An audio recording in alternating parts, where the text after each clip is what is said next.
আরামবাগের সর্বপ্রথম NABH মান্যতাপ্রাপ্ত nursing home এবং NABL মান্যতাপ্রাপ্ত প্যাথোলজি এবং আয়ুষ্মান ভারত প্রকল্পের সুবিধা প্রদানকারী নার্সিং হোম সম্মুক্তা হেলথ কেয়ার বিগত 11 বছর ধরে আপনাদের বিশ্বাসের সঙ্গী। ঠিকানা বসন্তপুর মোড়, আরামবাগ, হুগলি। অনুসারে 15/8/2026 পর্যন্ত প্রবল বৃষ্টির সম্ভাবনা রয়েছে, তাই গাছের তলায়, ইলেকট্রিক পোলের তলায় যাবেন না এবং দ্বারকেশ্বর নদীর জলস্তর বৃদ্ধি পাওয়ার কারণে নদীতে স্নান করা, মাছ ধরা বা অন্য কাজে যাবেন না। নদী তীরবর্তী নিচু এলাকার মানুষরা প্রয়োজনে উঁচু এলাকায় সরে আসুন। সতর্ক থাকুন, প্রশাসনের বার্তার দিকে খেয়াল রাখুন।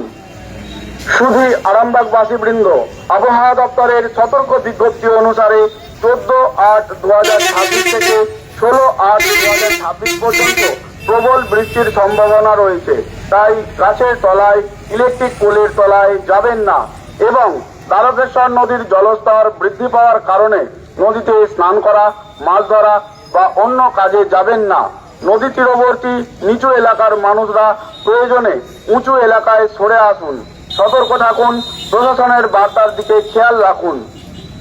শুধু আরামবাগবাসী বৃন্দ, আবহাওয়া দপ্তরের সতর্ক বিজ্ঞপ্তি অনুসারে 14/8/2026 থেকে 16/8/2026 পর্যন্ত প্রবল বৃষ্টির সম্ভাবনা রয়েছে, তাই গাছের তলায়, ইলেকট্রিক পোলের তলায় যাবেন না এবং দ্বারকেশ্বর নদীর জলস্তর বৃদ্ধি পাওয়ার কারণে নদীতে স্নান করা, মাছ ধরা বা অন্য কাজে যাবেন না। নদী তীরবর্তী নিচু এলাকার মানুষরা প্রয়োজনে উঁচু এলাকায় সরে আসুন। সতর্ক থাকুন, প্রশাসনের বার্তার দিকে খেয়াল রাখুন। শুধু আরামবাগবাসী বৃন্দ, আবহাওয়া দপ্তরের সতর্ক বিজ্ঞপ্তি অনুসারে 14/8/2026 থেকে 16/8/2026 পর্যন্ত প্রবল বৃষ্টির সম্ভাবনা রয়েছে, তাই গাছের তলায়, ইলেকট্রিক পোলের তলায় যাবেন না এবং দ্বারকেশ্বর নদীর জলস্তর বৃদ্ধি পাওয়ার কারণে নদীতে স্নান করা, মাছ ধরা বা অন্য কাজে যাবেন না। নদী তীরবর্তী নিচু এলাকার মানুষরা প্রয়োজনে উঁচু এলাকায় সরে আসুন। সতর্ক থাকুন, প্রশাসনের বার্তার দিকে খেয়াল রাখুন। শুধু আরামবাগবাসী বৃন্দ, আবহাওয়া বিজ্ঞপ্তি অনুসারে 14/8/2026 থেকে 16/8/2026 পর্যন্ত প্রবল বৃষ্টির সম্ভাবনা রয়েছে, তাই গাছের তলায়, ইলেকট্রিক পোলের তলায় যাবেন না এবং দ্বারকেশ্বর নদীর জলস্তর বৃদ্ধি পাওয়ার কারণে নদীতে স্নান করা, মাছ ধরা বা অন্য কাজে যাবেন না। নদী তীরবর্তী নিচু এলাকার মানুষরা প্রয়োজনে উঁচু এলাকায় সরে আসুন। সতর্ক থাকুন, প্রশাসনের বার্তার দিকে খেয়াল রাখুন। শুধু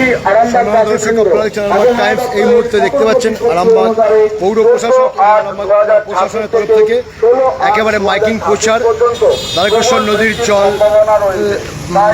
জলস্তর বাড়ার জন্য মাইকিং প্রচার এবং প্রাকৃতিক দুর্যোগ, যে বৃষ্টি, প্রবল বৃষ্টি হওয়ার কারণে যে জলস্তর বাড়বে বা বাড়ছে তার জন্য কিন্তু মাইকিং করছে এবং নদী তীরবর্তী এলাকার মানুষদের কিন্তু সতর্ক করছেন। শুনতে পাচ্ছেন আপনারা, যেটা দেখালাম এতক্ষণ যে মাইকিং প্রচারটা শোনালাম, সেই মাইকিং প্রচার শুরু করেছে কিন্তু, এবং এমনই মাইকিং প্রচার যে মানুষকে সাবধান করা হচ্ছে, সতর্ক করা হচ্ছে।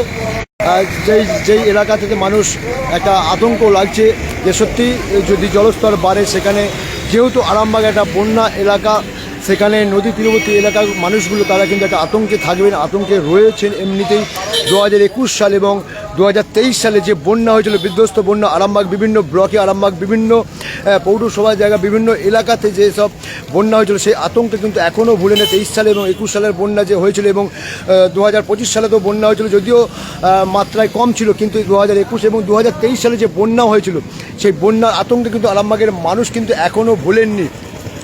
যার জন্য এই মাইকিং প্রচার তারা অনেকটাই সতর্ক হয়েছে। এলাকার মানুষ যারা আছেন, আমরা পেয়েছি আরেকজনকে, কী বলবেন, এই এলাকাতে দেখা যাচ্ছে যে পৌরসভার মাইকিং প্রচার করছে, কতটা আতঙ্ক এবং কতটা সতর্ক থাকছে। ওনারা হয়তো কোনো রকম খবর পেয়েছে আবহাওয়া দপ্তর থেকে, সেই কারণেই প্রচার করছে, কিন্তু নদীর জল সেইভাবে বাড়ছে না। কিন্তু প্রাকৃতিক দুর্যোগ বলছে প্রবল পরিমাণে বৃষ্টি হবে, প্রবল ধরনের বৃষ্টি হবে, যার জন্যই কিন্তু এই সতর্কবার্তা দিচ্ছে। সেরকম কোনো রকম কিছু আভাস আমরা পাচ্ছি। প্রাকৃতিক দুর্যোগ কি সত্যি, আকাশের যে পরিস্থিতি সেটা কি দেখা যাচ্ছে যে প্রাকৃতিক দুর্যোগ কি সত্যি বেশি ধরনের হতে পারে? মেঘলা রয়েছে, ঝিরঝির করে বৃষ্টি পড়ছে, তো সব সময় হতেও পারে। আরও একটা বিষয় উস্কে দেওয়ার মতন, যেটা এখনও এই এলাকার মানুষ, আরামবাগের এলাকার মানুষদের, যে 2021 সালে 2023 সালে যে বন্যা হয়েছিল, সেই ব্যথা তো এখনও অনেক মানুষেরই রয়েছে। আমরা তো নদীর ধারে বাস করি, আমাদের সবসময় ব্যথা থাকবে। যে কোনো মুহূর্তে যে কোনো সময় বন্যা হলে আমাদের ঘর বাড়ি ডুবে যায় সব। আপনার নাম? আমার নাম রণজিৎ চক্রবর্তী। এটা কোন জায়গা? এটা হচ্ছে কালীপুর। একেবারে শুনতে পেলেন, রণজিৎবাবু কিন্তু বললেন যে আমরা নদী তীরবর্তী এলাকার মানুষ, আমাদের ব্যথা একটা আছে, কারণ নদীতে জল বাড়লে একটা ব্যথা লাগে, সেই জন্যই কিন্তু আমরা আতঙ্কে থাকি। তবুও একটা আশ্বাস উনি দিলেন যে যেহেতু আমরা নদী এলাকার মানুষ, নদীর ধারেই বাড়ি, তো নদীর জল ততটা বৃদ্ধি পায়নি। পৌরসভা কিন্তু তারা হয়তো কোনো রকমে কোনো খবর পেয়েছে, আর খবর পাওয়ার জন্যই কিন্তু হয়তো সতর্ক করছেন। এটা কিন্তু একদিকে ভালো যে অ্যালার্ট করছে, মানে সাধারণ মানুষ বা যারা নদী তীরবর্তী এলাকার মানুষ, যা যেসব বিভিন্ন ব্যবসাদাররা এলাকায় রয়েছে, তারাও কিন্তু একটা সতর্ক থাকবেন। এই বিষয়ে আমি জিজ্ঞাসা করব এইখানেতে এই এলাকার বাসিন্দারা এবং এই এলাকার ব্যবসায়ী রয়েছে, তিনকে দাদা কী বলবেন? এখন দেখা গেল যে পৌরসভা থেকে মাইকিং করছে, কি বলবেন? যে এলাকা বন্যা বিধ্বস্ত এলাকায় যেহেতু প্রাকৃতিক দুর্যোগ চলছে, বৃষ্টি হচ্ছে, সেই কারণে মাইকিং করা হচ্ছে, কি বলবেন? কতটা আতঙ্কে রয়েছে? আপনারা তো ব্যবসা করেন। আতঙ্ক তো সবাই রয়েছে, ওটা কোনো ফ্যাক্টর নয়। কারণ হচ্ছে বন্যা হলে ওকে তো ধরে রাখা যাবে না, ওটা হবে, ওটা কপালের ওপর। তো পৌরসভা যে অ্যালার্ট করছেন, এটা কতটা পৌরসভাকে সাধুবাদ জানাবেন? পৌরসভা আরামবাগ এটা তো পৌরসভা বলবো ভালোই করছে, কারণ হচ্ছে অ্যালার্ট করছে যাদের নদীঘাটে বা সাইডে বাড়ি, বা অনেকে চান করতে যায়, বা অনেকে ওই সাইডে বসবাস করে, তাদেরকে জন্য এটা অ্যানাউন্সটা করেছে। কারণ হচ্ছে তাদেরকে বলছে উঁচু জায়গায় চলে আসছে, কারণ বন্যা হলে ওদেরকেও তো নিয়ে চলে যেতে পারে, বা অনেক মানুষ তলিয়ে যায়, চান একদম। করতে যেয়ে তলিয়ে যায়। জলটা যে আরে একটু বেড়েছে, ওটা তলিয়ে যায়।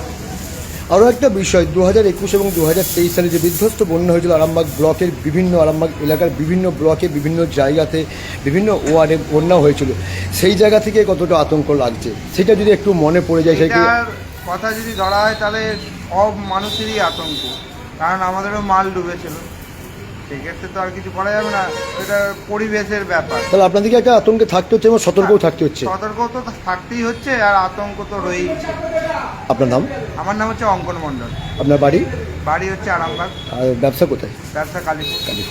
ধন্যবাদ। তো অঙ্কনবাবু বললেন কিন্তু যে সতর্ক করছেন, খুবই ভালো উদ্যোগ পৌরসভার তরফ থেকে, যে সতর্ক কারণ একটাই কারণ যে বন্যা এলাকায় বাড়ি, যেহেতু পৌরসভা থেকে সতর্ক করছেন। নদীর জল হয়তো বিস্তারিত পারে না, কিন্তু তবুও যে সতর্ক করছেন, এটা পৌরসভাকে সাধুবাদ জানাচ্ছে অবশ্যই। তো দেখুন, সরাসরি আরামবাগ টাইমস ফেসবুক পেজ, আমি কুশ কুমার পাল আপনাদের সাথে রয়েছি।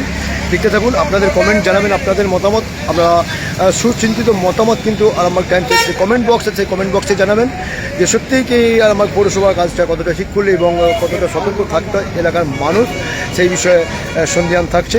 তো যাই হোক, খবরটি যদি ভালো লাগে অবশ্যই শেয়ার করবেন, লাইক করে কমেন্ট করে আপনাদের মতামত অবশ্যই জানাবেন। পরবর্তী আপডেট আরামবাগ টাইমস পর্দায় রাখুন। জ্যোতিষ জগতে অদ্বিতীয় ডক্টর অঞ্জন শাস্ত্রী, আপনার উজ্জ্বল ভবিষ্যতের একমাত্র দিশারি। Call for booking 7477886099 or log in www.anjanshastri.com। Download করুন আমাদের exclusive mobile app astro Anjan. বিশ্বাস শুধু একটা শব্দ নয়, এটা একটা পরিবারের নিশ্চিন্ততার নাম। আপনার দুশ্চিন্তা আমাদের চিন্তার কারণ, তাই ভরসা রাখুন সম্মুক্তা হেলথ কেয়ারে। এবার আরামবাগে 24 ঘন্টা অত্যাধুনিক কার্ডিয়াক ক্যাথল্যাব।